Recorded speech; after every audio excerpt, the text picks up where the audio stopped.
Spotlight कार्यक्रम में दर्शकों आपका स्वागत है और मैं हूं हरीश चोपड़ा। जैसा कि दर्शकों आप जानते हैं कि हमारा ये कार्यक्रम समाज से सीधा जुड़ा हुआ है, चाहे सियासत हो या साहित्य का क्षेत्र, स्वास्थ्य हो या समाज सेवा का क्षेत्र। हम उनसे जुड़े बड़े बड़े नामों को लेकर के उनसे बातचीत करते हैं और उनके अनुभवों से आपको अवगत कराते हैं। और खास बात यह है कि इस कार्यक्रम ने लोकप्रियता के नए आयाम छुए हैं। पिछले 4 साल में दर्शकों 500 से लगभग ज़्यादा एपिसोड स्पॉटलाइट के विभिन्न चैनलों पर प्रसारित हो चुके हैं। और ख़ास बात यह है कि कोविड-19 में ना हम थमे, ना हम रुके, ना हमने जरा भी पल भर भी देरी भी की। हमने समाज से सीधा संवाद जोड़े रखा है।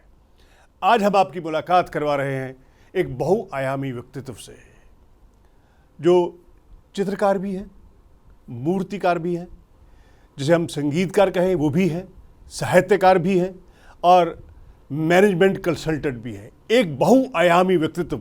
और ख़ास बात यह है कि यह व्यक्तित्व हरियाणा के भिवानी से जुड़ा हुआ है। मेरी मुराद है पुरुषोत्तम दास जी से। पुरुषोत्तम जी, आपका स्टूडियो में आने के लिए बहुत बहुत स्वागत है। नमस्कार सर, मैं आर्ट गुरु दास जी पुरुषोत्तम भिवानी से संबंध रखता हूँ। मैंने 23 साल बिरला में एज ए आर्ट टीचर सेवा की। तो उसके बाद फिर मैंने ये सोचा कि क्यों ना कला के माध्यम से और कला से जुड़े हुए जितने भी बच्चे हैं जिनको रास्ते नहीं मिलते, उनको रास्ता देने के लिए मैंने ये निर्णय लिया कि मैं दिल्ली में एक ऐसे गुरुकुल की स्थापना करूं जहां हमारे बच्चों को, हमारी बेटियों को एक खुला आसमान मिल सके और वो अपने पंखों को फैलाकर कला की ऊंचाइयों को छू सकें। आपको जान के ये खुशी होगी कि पूरे एनसीआर में capital college of fine art एक ऐसा इंस्टीट्यूट है जिसके बच्चों ने ना केवल इंडिया में बल्कि यूके, यूएसए, न्यूजीलैंड, कनाडा के टॉप कॉलेज और यूनिवर्सिटीज़ में स्कॉलरशिप के साथ एंट्री ली है। अभी मैं आपको एक बहुत ही शानदार और एक बहुत ऐसी न्यूज़ देना चाह रहा हूँ। एक बच्ची है हमारी, सांची परूथी नाम है उसका। उस बच्ची को पार्सन यूनिवर्सिटी न्यूयॉर्क में एडमिशन मिला है बैचलर ऑफ फाइन आर्ट्स में। और उसका जो पोर्टफोलियो है उसके ऊपर उसको $42,000 यानी कि 42,000 US डॉलर का स्कॉलरशिप मिला है।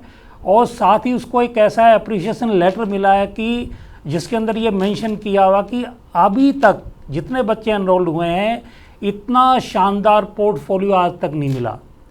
तो हमारी सबसे बड़ी जो कमाई है मेरी, एक मेंटर होने के नाते, एक आर्ट गुरु होने के नाते, मैं अपने आप में बहुत संतुष्ट हूँ क्योंकि आज मेरे बच्चे आज इंटरनेशनल लेवल पे जाके अपने जौहर दिखा रहे हैं। दास पुरुषोत्तम जी, पहले तो ये बताइए कि फाइन आर्ट्स के बारे में या किसी कॉलेज की, जिसे आप कहते हैं कि आर्ट डिफिकल्टी, कला संकाय के बारे में लोगों को ज़्यादा ज्ञान ही नहीं है। पहले तो हमारे दर्शकों को ये बताइए कि फाइन आर्ट्स है क्या? जी, फाइन आर्ट्स का मतलब है चित्रकला। और ये इसकी 4 या 5 स्ट्रीम्स हैं। देखिए, जिसको हम बैचलर ऑफ फाइन आर्ट्स भी बोलते हैं, इसके भी 4-5 शाखाएं हैं। Painting, sculpture, applied art, commercial art और प्रिंटिंग। ठीक है। और इसके बाद ये डिग्री करने के बाद किन किन ट्रैक पे बच्चा अपना कैरियर बना सकता है। वो इलस्ट्रेटर भी बन सकता है, वो किसी एड एजेंसी में भी जा सकता है, वो प्रोडक्ट डिजाइनर भी बन सकता है, वो सेट डिजाइनिंग में भी जा सकता है, वो फ्रीलांसर भी हो सकता है। दुनिया भर के नियर अबाउट 40 ट्रैक ऐसे हैं जहां बच्चा अपना करियर बना सकता है जी। और capital college of fine art उनके लिए बहुत कुछ कर रहा है और आगे भी करेगा। हमारा एक एडवांस कोर्स है, एक कोर्स हमारा ऐसा है जितने भी फाइन आर्ट्स के जो एंट्रेंस एग्ज़ाम है वो बहुत अच्छे लेवल के एंट्रेंस एग्ज़ाम होते हैं जिनमें बहुत जोर लगाना पड़ता है। तो उसमें जो जितनी भी टेक्निकलिटीज़ हैं वो सारा हम बच्चों को करवाते हैं। और दूसरा एक हमारे पास स्टफ ऐसा था जो बच्चे अब्रॉड जाना चाहते हैं इस फील्ड में, क्योंकि वहाँ बहुत ज़्यादा एक्सपोजर है। तो उन बच्चों के लिए बहुत शानदार कैरियर। और एक सबसे इम्पोर्टेंट मैं बात बताने जा रहा हूँ, capital college of fine art SP arts के नाम से एक अपना ऐप लॉन्च करने जा रहा है ताकि समाज के जो नीचे के जो बच्चे हैं जो अफोर्ड नहीं कर सकते हैवी फीस, क्योंकि फाइन आर्ट के जितने भी कोर्सेज हैं थोड़े से कॉस्टली होते हैं, तो उन बच्चों को केटर करने के लिए, उन बच्चों को सेवा देने के लिए capital college of fine art SP art करके एक अभी अपना ऐप लॉन्च करने जा रही है। उस पर काम चल रहा है, हमारी टीम लगी हुई है, ताकि किसी भी बच्चे को जो कला के क्षेत्र में अपना करियर बनाना चाह रहा है वो उससे वंचित ना रहे और उसको एक वो आयाम मिल सके ताकि वो उस फील्ड में अपना बेटर से बेटर परफॉर्मेंस दे सके। अच्छा, अगर स्टूडेंट जो है जी वो अपनी स्कूलिंग ख़त्म करने के बाद इसे आजीविका का साधन बनाना चाहें, जी जी तो आपकी नज़र में क्या है? सर, मैंने जैसे आपको बताया, सेट डिजाइनिंग है, प्रोडक्ट डिजाइनिंग है, इलस्ट्रेटर है, एड एजेंसी में एज ए आर्ट डायरेक्टर है, फिल्मों में एज ए आर्ट डायरेक्टर है। तो ये मान के चलिए कि 40 से भी ज़्यादा इसमें ऐसी ब्रांचेज हैं जहाँ बच्चा अपना कैरियर बना सकता है। क्योंकि आज के टाइम में देखिए क्या है कि जो ट्रेडिशनल जो स्ट्रीम्स है ना चोपड़ा साहब, वो सेचुरेशन पे आ चुकी हैं जी, है ना। अब बच्चे दिल्ली में मुझे बड़ा अच्छा लगता है कि पेरेंट्स खुद आके ये बोलते हैं कि सर हमारे बच्चे में क्रिएटिविटी है, वो पेंटिंग अच्छी करता है, वो स्केच अच्छे करता है, तो हम उस बच्चे को बुला के एक उसका साइकोमेट्रिक टेस्ट होता है हमारा, ताकि उसकी जो क्रिएटिविटी है उसको हम जज कर सकें और उसके अकॉर्डिंगली फिर हम उसको प्रोग्राम देते हैं। दास पुरुषोत्तम जी, अक्सर पेरेंट्स जो है ना जी, वो चाहे वो साहित्य की गतिविधियां हों या फाइन आर्ट्स की मामला हो या चित्रकारी हो, इस चीज़ों को अपने बच्चों को डालने से थोड़ा सा परहेज करते हैं। जी जी जी जी। इस विधा की तरफ आप पहले कैसे आकर्षित हुए? सर, मैं आपको बताऊं, जब मैं छोटा था तो जिस विद्यालय में मैं पढ़ता था उसके नीचे एक बहुत बड़े आर्टिस्ट थे जो काम करते थे, तो मैं उनको बड़े गौर से देखता था। तो वहीं से कला के बीज मेरे अंदर डल गए और वहीं से संस्कार डेवलप हुए और धीरे धीरे फिर वो उम्र के साथ साथ फिर मैंने इसी के फील्ड में डिग्री और डिप्लोमे किए जी, और टीआईटी में मैंने सेवा की है 23 साल। और उसके बाद फिर दिल्ली में मेरा आगमन हुआ और दिल्ली में लोगों ने इतना प्यार मुझे दिया। आज capital college of fine art एक ऐसे गुरुकुल के तौर पे जाना जाता है जो ना केवल भारत में बल्कि विदेशों में उसकी धाक है। अच्छा, मूर्ति कला या चित्रकला? जी जी। मूर्ति जिस तरह से आप एक मेंटर के तौर पर उसे देखते हैं कि उसको निर्माण करना है, तो उसकी टेक्निक में खास बात क्या है? चोपड़ा साहब, सबसे ज़रूरी बात क्या है कि जो सौंदर्य बोध है ना जी, वो एक बीज है कला का।